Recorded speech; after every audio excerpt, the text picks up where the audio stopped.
एक खूबसूरत धूप भरी सुबह थी। एक छोटे से घर के किचन में अहमद नाम का लड़का मेज पर बैठा हुआ मुस्कुरा रहा था। इसकी माँ ने इसे एक बड़ा रस भरा तरबूज का टुकड़ा लाकर दिया।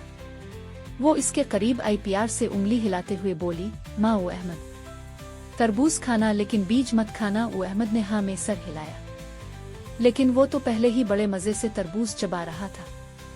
इसने सिर्फ तरबूज नहीं खाया बल्कि बीज भी निगल लिए। रात को वो सुकून से सो गया। इसके बिस्तर के पास प्लेट में तरबूज का छिलका पड़ा था। लेकिन सुबह जब वो जागा तो कुछ अजीब सा महसूस हुआ। इसने अपनी आंखें मिले जमाई ली और सर खुजा। छोटे छोटे पतुई उसके सर से निकल रहे थे। इसने अपने कान छुए, बेले, नाक छुई, टहनियां। अहमद चीख उठा। वो भागकर बाथरूम गया और आईने के सामने खड़ा हुआ। इसका मुंह खिल गया, आंखें फटी की फटी रह गईं। इसके बालों से पत्ते झांक रहे थे। वो दरख्त बन रहा था। बेलें इसके कानों, नाक और यहाँ तक के उंगलियों के दरमियान से निकल रही थी। वो घबराकर बाहर की तरफ दौड़ा, सर पर टोपी रखकर। बेलें इसके पीछे हुआ में लहरा रही थी। झूलों वाले पार्क से भाग, झाड़ियों में छुपा, दरख्तों के पीछे दबक गया। परिंदे इसकी टहनियों पर बैठ गए। वो एक तरबूज की दुकान में छप गया।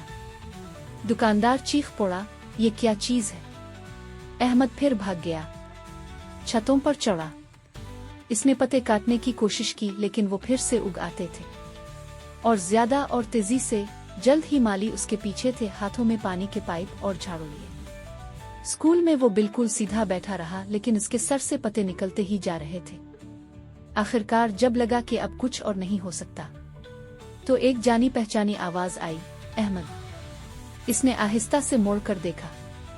माँ खड़ी थी, बाजू बांधे, आंखों में शरारत। नाराज नहीं थी, बस हंस रही थी। अहमद ने शर्मिंदा होकर हंसने की कोशिश की। माँ ने इसके सर से एक छोटा सा फूल तोड़ा और प्यार से मुस्कुरा दी।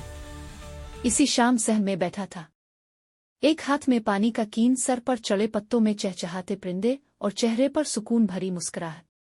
वो कुछ नया बन गया था, अहमद। और शायद अब वो जान गया था कि बीज निगलना अच्छी बात नहीं।